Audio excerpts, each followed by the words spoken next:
দেশ বিদেশের ব্যবসা বাণিজ্য আর অর্থনীতির সব খবর নিয়ে আমন্ত্রণ ওয়ালটন স্মার্ট ফ্রিজ বিজনেস রিপোর্টে। সপ্তাহের ব্যবধানে সব ধরনের চালের দাম বেড়েছে 2 থেকে 7 টাকা পর্যন্ত। আমদানি বন্ধ হওয়া আর ধানের বাড়তি দামের অজুহাত ব্যবসায়ীদের। ডিসেম্বরেও 14% মতো কমেছে দেশের রপ্তানি আয়। তালিকাভুক্ত 27টি খাতের মধ্যে 19টিরই আয় কমেছে। সরবরাহ লাইনে ঠিকমতো গ্যাস মিলছে না রাজধানীর বাসাবাড়িতে। সংকটের অজুহাতে বাড়তি দামে বিক্রি হচ্ছে এলপিজি সিলিন্ডার। এমন সব খবর নিয়েই আমাদের আজকের আয়োজন।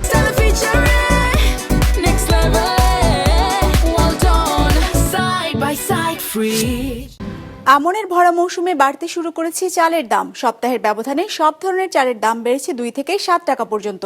পাইকারি আর খুচরা ব্যবসায়ীদের দাবি, চাল আমদানি বন্ধ আর ধানের বাড়তি দামের কারণে দাম বাড়িয়েছে মিল মালিকরা। এমন পরিস্থিতিতে তদারকি সংস্থার নজরদারি বাড়ানোর পাশাপাশি ভর্তুকি মূল্যে চাল বিতরণের পরামর্শ দিয়েছেন বিশ্লেষকরা। রঞ্জিবুল মিজানের রিপোর্ট। পাইজামার গুটি স্বর্ণা বিক্রি হয় মোটা চাল হিসাবে। এই চাল আসে আমন মৌসুমে, অথচ ভরা মৌসুমে দুই জাতের চালের দাম বেড়েছে 2 থেকে 3 টাকা সপ্তাহের ব্যবধানে। বিক্রি হচ্ছে 54 থেকে 55 টাকা কেজি দরে। মাঝারি মানের BR-28 দামও কেজি প্রতি 2 টাকা বেড়ে উঠেছে 60 থেকে 62 টাকায়। সবচেয়ে বেশি বেড়েছে নাজির শাইলার সরু চালে, কেজি প্রতি 5 থেকে 60 টাকা অন্তত। বাজারে কোনো চালে কোনো ঘাটতি নেই, চাল ব্যাপক, চাল বাজারে দাম বেশি। মিনিকেটে কেজি প্রতি 3-4 টাকা করে বেড়ে গেছে, আর নাদির সাহেব আসছে 5-6 টাকা করে। কিছুদিন আগে ওদের কাছ থেকে নিচ্ছি 1800 টাকা, যখন সিজন ছিল না। এখন সিজন আসছে, এখন 2000 টাকা হবে কেন? চালের দাম বেড়েছে রাজধানীর সবচেয়ে বড় পাইকারি বাজার কৃষি মার্কেটেও। সেখানকার ব্যবসায়ীরা জানান, চাল আমদানি আর ধানের দাম বৃদ্ধির অজুহাতে দিন 10 ধরে একটু একটু করে চালের দাম বাড়াচ্ছে মিল মালিকরা। পাইজাম, সরুয়ার, পোলার চালের দাম বস্তাপ্রতি বেড়েছে 3 থেকে 500 টাকা পর্যন্ত। তবে মোটা চালের দাম খুব একটা বাড়েনি বলে দাবি তাদের। যে মিনিকেটটা ছিল 3100 টাকা বস্তা, সেইটা এখন 3600 টাকা বস্তা হয়েছে ওই মিলি। আর নাজির শাল চাল ওই একই, এই যে 10-15 দিন। এলসি বন্ধ হতে নাকি নাজির সেলের দামও তো বন্ধ হতে নাজির সেলের দাম বাড়ছে, আর মিনিকেটের মিলের মোকামেও আবার বাজার বাড়তি। আমরা জিজ্ঞেস করি মিলারদেরকে বা ওই বড় বড় কর্পোরেট হাউসদের এসআরদেরকে জিজ্ঞেস করলে বলে ধান নাই, ধানের একটা গুজব ছড়াচ্ছে। কৃষি সম্প্রসারণ অধিদপ্তরের হিসাবে আমন মৌসুমে এখন পর্যন্ত 1,77 লাখ টন ধান উঠেছে কৃষকের ঘরে। এর বাইরে বড় মৌসুমের চালও রয়েছে দেশে। আপৎকালীন বিবেচনায় চাল আমদানিও করেছে সরকার। খাদ্য মন্ত্রণালয়ের হিসাবে সরকারের খাদ্য গুদামে 20 লাখ টনের বেশি খাদ্যশস্য মজুদ রয়েছে, যার মধ্যে 17,08,000 টন চাল আর 1 লাখ টন ধান। যারা আমদানিকারক তারা কম দামে চাল আমদানি করে বেশি দামে বাজারে বিক্রি করতে চায়, সুতরাং তারা এটাকে একটা অজুহাত হিসেবে সৃষ্টি করেছে। এবং তারা আমাদের যারা পাইকার আছে, যারা চালের আড়তদার আছে, তাদের সঙ্গে একটা যোগ সাজসে বাজারে কৃত্রিম সংকট সৃষ্টি করে এটা দামটা বাড়াতে চেষ্টা করছে। তো এমন একটা পর্যায়ে আমাদের সরকারের কাজ হবে যে ভালোভাবে মনিটরিংটা করা, এবং দ্বিতীয়ত যখন চালের দাম যে বাজারে বেড়ে যায় সেখানে ওপেন মার্কেট সেল দেখা। সরকারি সংস্থা টিসিবির হিসেবে বছর ব্যবধানে সরু চালের দর না বাড়লেও মাঝারি মানের BR-28 দাম বেড়েছে 3% আর মোটা চালে এই হার 8.5%। রঞ্জিবুল মিজান, বিজনেস রিপোর্ট, মাছরাঙা টেলিভিশন। সদ্য শেষ হওয়া ডিসেম্বরে দেশের পণ্য রপ্তানিতে বড় ধাক্কা লেগেছে। দেশের রপ্তানি তালিকায় থাকা 27টি খাতের মধ্যে 19টির আয়ই কমেছে। সার্বিকভাবে ডিসেম্বরে রপ্তানি আয় কমেছে 14.25% মতো, আর অর্থ বছরের 6 মাসে আয় কমেছে 2% মতো। রপ্তানি উন্নয়ন ব্যুরোর হালনাগাদ প্রতিবেদনে এমন তথ্য উঠে এসেছে। ব্যবসায়ীরা বলছেন, ক্রয়াদেশ কমে যাওয়া ও ইউরোপের বাজারে প্রতিযোগিতা বাড়ায় কমছে রপ্তানি আয়। রায়হান শোভনের রিপোর্ট। দেশে পণ্য রপ্তানি থেকে যত আয় হয় তার অন্তত 80 থেকে 85% আসে তৈরি পোশাক খাত থেকে। রপ্তানি উন্নয়ন ব্যুরোর তথ্য মতে চলতি বছরের আগস্ট থেকে দেশে টানা কমেছে এই খাতের আয়। জুলাই থেকে ডিসেম্বর এই 6 মাসে পোশাক খাত থেকে রপ্তানি আয় এসেছে $1,936 কোটি। আগের অর্থ বছর একই সময়ে যা ছিল $1,988 কোটি। সে হিসেবে বছরের ব্যবধানে আয় কমেছে 2.5%-এর বেশি, আর একক মাস হিসেবে ডিসেম্বরের রপ্তানি আয় কমেছে 14.25%-এর মতো। আমাদের বায়ার কাস্টমাররাও কিন্তু ওই নির্বাচনকে কেন্দ্র করে তারা কিন্তু এখন অনেকটা স্থবির হয়ে আছে। মার্কিন ট্যারিফের কারণে মার্কিন বাজারে যেমন সেল কমে যাওয়াতে সেখানকার যেমন ইয়েটা কম, রপ্তানি আদেশ কম, আবার চায়না এবং ইন্ডিয়া মার্কিন হাই ট্যারিফের কারণে তারা কিন্তু গিয়ে হুমড়ি খেয়ে পড়ছে ইউ মার্কেটের। ফলে আমাদের এখানেও কিন্তু একটা ইউ মার্কেটও কিন্তু রপ্তানি আদেশ কমেছে।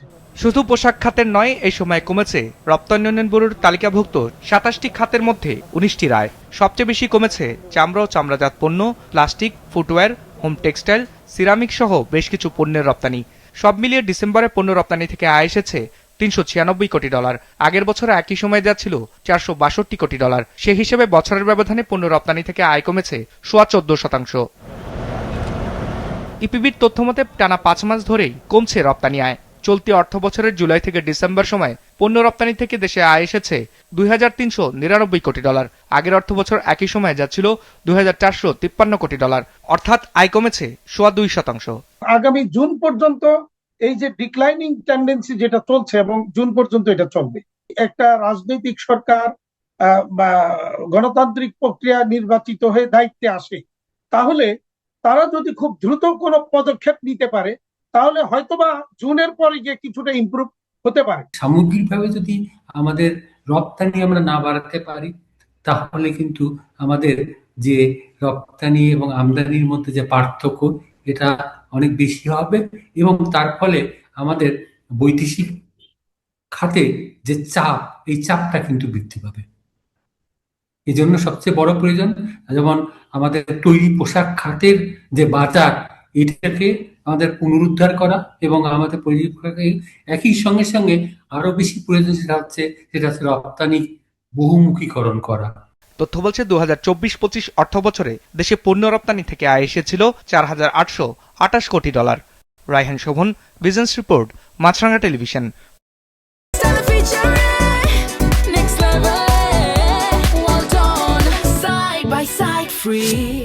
রাজধানীর বাসাবাড়িতে ঠিক মতো সরবরাহ লাইনে পাওয়া যাচ্ছে না গ্যাস। অন্যদিকে সংকটের অজুহাতে 1.5 থেকে 2 গুণ বাড়তি দামে বিক্রি হচ্ছে এলপিজি সিলিন্ডার। এর মাঝে রোববার থেকে বেড়েছে এলপি গ্যাসের দাম। এতে চরম ভোগান্তিতে পড়েছেন ভোক্তারা। যারা কৃত্রিম সংকট তৈরি করছে তাদের বিরুদ্ধে ব্যবস্থা নেওয়ার নির্দেশ দিয়েছে জ্বালানি ও খনিজ সম্পদ মন্ত্রণালয়। মাসিক রাহাতের রিপোর্ট। শীতকালে কিছুটা গ্যাস সংকটের সঙ্গে অভ্যস্ত নগরবাসী। তবে গেল 2 সপ্তাহ ধরে সমস্যা এতটাই বেড়েছে যে রাজধানীর অনেক জায়গায় বাসাবাড়িতে দিনের বেলায় চলছে না চুলা, হিমশিম খেতে হচ্ছে রান্নায়। লাইনে গ্যাস নেই, আমরা বাধ্য হয়ে যে লাকড়ি কিনে রান্না করতেছি। সারাদিন থাকবো না, রাত্রে 12:30 বাজে আসে, মনে করেন ভোরে ভোরই চলে যায়, রান্না বান্না করা যায় না ঠিক মতন। ভাতে যে চুলা বসে আছি মনে হয় 1 ঘন্টা লাগবে ভাত রাঁধতে। এই সামান্য গ্যাস নাই বললেই চলে। এটা গ্যাস বিতরণের দায়িত্বে থাকা প্রতিষ্ঠান তিতাস বলছে, চাহিদার তুলনায় সরবরাহ কমে যাওয়া, শিল্প কারখানায় গ্যাস দেওয়ার অগ্রাধিকার আর অবৈধ সংযোগ বাড়ায় প্রকট হয়েছে গ্যাসের সংকট। আমার ডিমান্ড ধরেন প্রায় 1900 থেকে 2000 মিলিয়ন পার ডে ঘনফুট, সেখানে আমি পাচ্ছি 1550 থেকে 1600 মিলিয়ন। সো আমার তো একটা শর্টেজ আছেই, তাই না? এর ভিতরে গভর্নমেন্টের কিছু প্রায়োরিটিজ আছে। হ্যাঁ, শিল্প, বিদ্যুৎ এবং সার, এই তিনটাকে দেওয়ার পর ঢাকাকে সাপ্লাই দিতে হয়। অবৈধ গ্রাহকরা গ্যাস ব্যবহার করছেন। হ্যাঁ, এগুলা নিয়ে আপনারা তো জানেন যে বিভিন্ন সময় রিপোর্ট হচ্ছে, আমরা লাইন কাটছি, তারপরেও দিচ্ছি। হ্যাঁ, এই জন্য কিন্তু এই সমস্যাটা হচ্ছে। আর শীতকালে আসলে আমাদের টোটাল প্রোডাকশনটা একটু কম থাকে, কারণ এলএনজি থেকে একটু কম আনা হয়। বিকল্প হিসেবে যারা তরলকৃত পেট্রোলিয়াম গ্যাস এলপিজি ব্যবহার করেন তারাও পড়েছেন বিপাকে। গতকাল 12 কেজি এলপিজি সিলিন্ডারের দাম 53 টাকা বাড়িয়ে 1306 টাকা নির্ধারণ করা হয়েছে। তবে এ দামে গ্যাস পাচ্ছেন না ব্যবহারকারীরা। সংকট দেখিয়ে বিক্রি হচ্ছে 1.5 থেকে 2 গুণ পর্যন্ত বেশি দামে। যে তা গ্যাস নিতাম 1600 টাকা বা 1500 টাকা, এখন ওই গ্যাস 2200 টাকা, 2000 টাকা এরকম। বর্তমানে গ্যাসের ক্রাইসিস চলতেছে, আমরা এক গাড়ি গ্যাস পাই 1 সপ্তাহ পরে। এই গ্যাস সংকটের কথা বলে প্রত্যেকটা জায়গায়, সেটা আপনার ডিলার হোক আর বা খুচরা দোকানদার হোক, প্রত্যেকটা পর্যায়ে দাম বাড়ছে। এটা খতিয়ে দেখাই উচিত, কারণ এত এক চাঞ্জাই এত উদ্যমুখী হওয়া তো কোনো সাধারণ ব্যাপার না। শুধু ঢাকা নয়, দেশের বিভিন্ন জায়গায় চলছে এলপিজি সিলিন্ডার বিক্রিতে এমন নৈরাজ্য। কিনতে গেলে পারে বলে যে গ্যাস নেই। সিলিন্ডার আলাদা সিন্ডিকেট করে 2200-2300 টাকা বানায় লেছে। এদিকে দেশে পর্যাপ্ত মজুদ থাকার পরও যারা এলপিজির কৃত্রিম সংকট তৈরি করছে তাদের বিরুদ্ধে ব্যবস্থা নেওয়ার নির্দেশ দিয়েছে জ্বালানি ও খনিজ সম্পদ মন্ত্রণালয়। এলপিজির বাড়তি দাম আদায় বন্ধে বিভিন্ন স্থানে তদারকি অভিযান শুরু করেছে ভোক্তা অধিকার সংরক্ষণ অধিদপ্তর। নিচ্ছে শাস্তিমূলক ব্যবস্থাও। আপনার না থাকলে না বিক্রি করবেন, মাশরুক রাহাত, বিজনেস রিপোর্ট, মাছরাঙ্গা টেলিভিশন। পুঁজিবাজারে তালিকাভুক্ত 9 কোম্পানিকে জেড ক্যাটাগরিতে পাঠিয়েছে নিয়ন্ত্রক সংস্থা Bangladesh securities and exchange commission. নির্ধারিত সময়ে বার্ষিক সাধারণ সভা এজিএম করতে না পারায় কোম্পানিগুলোর বিরুদ্ধে এই ব্যবস্থা নিয়েছে সংস্থাটি।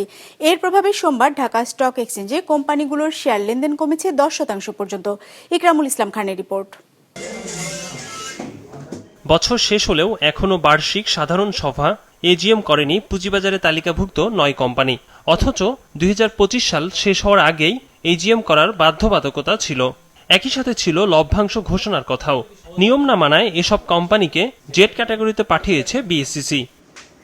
ঢাকা ও চট্টগ্রাম স্টক এক্সচেঞ্জের তথ্য বিশ্লেষণে দেখা যায়, এজিএম না করায় জেড ক্যাটাগরিতে পাঠানো কোম্পানিগুলো হলো Fuwang food, beach hatchery, first security Islami bank, কাইট্রোলি textile, WiMAX electrodes, Alif industries, S Alam cold roll, Gemini sea food ও বেস্ট হোল্ডিংস।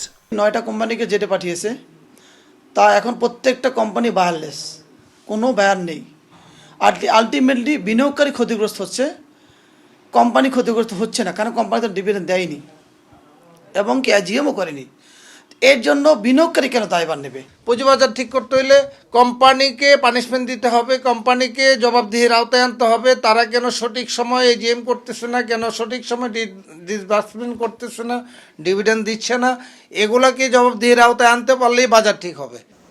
এতে সোমবার কোম্পানিগুলোর শেয়ার লেনদেন কমেছে প্রায় 10%। বিপুল পরিমাণ শেয়ার বিক্রির জন্য রাখা হলেও ক্রেতা কম ছিল। বিনিয়োগকারীরা বলছেন, কোম্পানির পরিচালনা পর্ষদকে শাস্তি না দিয়ে জেড ক্যাটাগরিতে ফেলা হয়েছে। এতে ক্ষতিগ্রস্ত হচ্ছেন সাধারণ বিনিয়োগকারীরা। এদিকে ক্যাটাগরি পরিবর্তনের কারণে কোম্পানিগুলোর শেয়ারে ঋণ সুবিধা দিতে ব্রোকারেজ হাউস ও মার্চেন্ট ব্যাংকগুলোকে নিষেধ করেছে ডিএসসি, যা রবিবার থেকে কার্যকর হয়েছে। তথ্য বলছে, ডিএসসিতে এখন জেড ক্যাটাগরিভুক্ত কোম্পানির সংখ্যা 105টি। ইকরামুল ইসলাম খান, বিজনেস রিপোর্ট, মাছরাঙ্গা টেলিভিশন।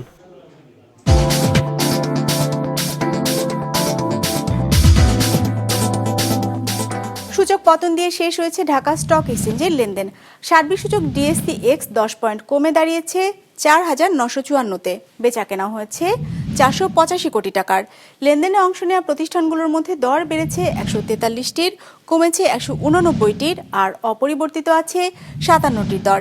এবার বাজার নিয়ে বিশ্লেষণ শুনব ইনভেস্ট ইট অ্যাসেট ম্যানেজমেন্ট লিমিটেডের। গত 3 কার্যদিবস বাজার ইতিবাচক থাকার পর ঢাকা স্টক এক্সচেঞ্জের প্রধান সূচক ডিএসসি এক্স আজ নেগেটিভ সেন্টিমেন্টে শেষ হয়েছে। সেই সাথে আজ ইন্ডেক্স কমেছে 0.2%। দিনের শুরুতেই বাজার কিছুটা ইতিবাচক ধারায় থাকলেও দিনের প্রায় পুরোটা সময় জুড়ে বাজার আজ নেতিবাচক ধারায় ছিল। আজ দর বৃদ্ধির বিপরীতে দর হ্রাসের কোম্পানির সংখ্যা প্রায় 1.3 গুণ ছিল।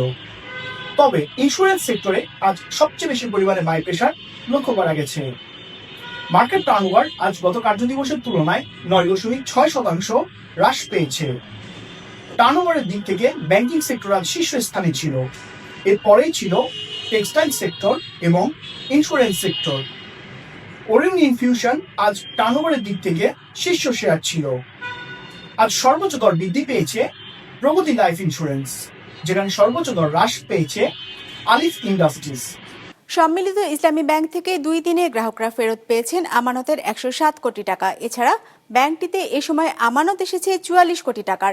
সোমবার বাংলাদেশ ব্যাংক আয়োজিত সংবাদ সম্মেলনে এমন তথ্য জানিয়েছেন গভর্নর আহসান এইচ মনসুর। সংবাদ সম্মেলনে জানানো হয়, ব্যাংক রেজুলেশন অধ্যাদেশ অনুযায়ী এরই মধ্যে রেজুলেশন স্কিম জারি করা হয়েছে। সেই নির্দেশনা অনুসারে আমানতকারীদের সঙ্গে ব্যাংকের লেনদেন চলছে। নতুন বোর্ড গঠনের প্রক্রিয়াও চলমান রয়েছে। প্রাথমিকভাবে সরকারি প্রতিনিধিদের দিয়ে বোর্ড গঠন করা হয়েছে এবং শিগগিরই স্বতন্ত্র পরিচালক সহ একজন চার্টার্ড অ্যাকাউন্ট্যান্ট, একজন ব্যাংকার ও একজন আইন বিশেষজ্ঞ যুক্ত হয়ে পূর্ণাঙ্গ বোর্ড গঠিত হবে। গভর্নর জানান, এখন পর্যন্ত ব্যাংকটির কার্যক্রম খুবই সুন্দরভাবে ও স্থিতিশীলভাবে এগোচ্ছে। মূলত ব্যাংকটির চেয়ারম্যান ও একীভূত 5 ব্যাংকের প্রশাসক দক্ষতার সাথে কাজ করায় এমনটি সম্ভব হয়েছে বলে উল্লেখ করেন তিনি। বর্তমান সরকারের সময় বিমানবন্দরের থার্ড টার্মিনাল চালু করা সম্ভব হচ্ছে না বলে জানিয়েছেন বিমান পরিবহন ও পর্যটন উপদেষ্টা শেখ বশিরউদ্দিন। সোমবার সচিবালয়ে বেসামরিক বিমান চলাচল সংশোধন অধ্যাদেশ এবং বাংলাদেশ ট্রাভেল এজেন্সি নিবন্ধন ও নিয়ন্ত্রণ সংশোধন অধ্যাদেশ অবহিতকরণে আয়োজিত সংবাদ সম্মেলনে তিনি কথা জানান। উপদেষ্টা জানান, বিমানের ভাড়া আরও যৌক্তিক করতে কাজ করছে সরকার। নতুন অধ্যাদেশের মাধ্যমে এয়ার টিকেটের বাজারকে নিয়ন্ত্রণ ও শৃঙ্খলার মধ্যে আনা সম্ভব হবে বলেও আশা প্রকাশ করেন তিনি। কক্সবাজার বিমানবন্দরকে ক্যাটাগরি 3-তে উন্নীত করা যেতে পারে বলেও মত দেন তিনি। বলেন, সেটি করা গেলে আবহাওয়াজনিত কারণে প্রয়োজন হলে উড়োজাহাজ ঢাকার বদলে কক্সবাজারে অবতরণ করানো সম্ভব হবে। টিকিটের মূল্য কমানো আমার লক্ষ্য না, টিকিটের মূল্য যৌক্তিককরণ আমার লক্ষ্য। আমি মনে করি যে এখনো টিকিটের মূল্য যৌক্তিক হয়নি। আপনারা দেখেছেন যে টিকিটের মূল্য অলরেডি 40 থেকে 50% কমে এসেছে, বাট সেটাও আমার কাছে যৌক্তিক মনে হয় না। আমি মনে করি টিকিটের মূল্য আরো কমা উচিত। দর্শক, আমাদের যে কোনো পর্ব নিজেদের সুবিধাজনক সময় দেখতে সাবস্ক্রাইব করুন বিজনেস রিপোর্টের অফিসিয়াল ইউটিউব চ্যানেল। ফেসবুক পেজে লাইক দিয়ে আপডেট থাকুন ব্যবসা বাণিজ্যের আলোচিত সব ঘটনা সম্পর্কে। আর আপনাদের মতামত জানান কমেন্টস অথবা ইনবক্সে। আজ এটুকুই, বিদায় নিচ্ছি, ভালো থাকবেন।